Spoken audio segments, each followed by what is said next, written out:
So Greg, tell us a little bit about the recent press release on PEG and cell tower backhaul. Sure. So we just announced 473 sites with a large Tier 1 wireless operator covering several states in the Mid-Atlantic, Northeast, and Midwest.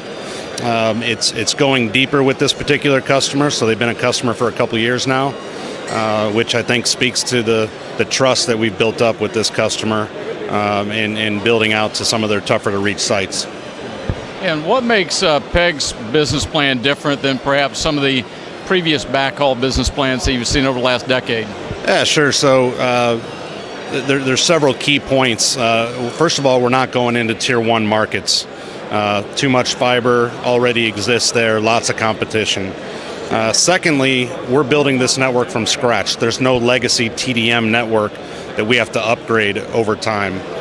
Native Ethernet day one, DWDM platform. And number three, we're able to cover a much wider area with fiber than some of our predecessors may have been able to do.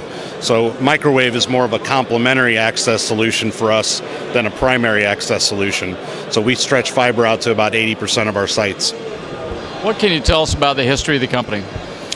Been around for 4.5 years. We're funded by a small private equity shop out of Philadelphia. We were fortunate enough to get our first contract in the summer of 2009, and we've been off to the races ever since. Closed our first round of funding in February of 2010, and now we're in 18 states and 3,000 sites under contract. And when it's all built out, we'll have just over 13,000 route miles of fiber.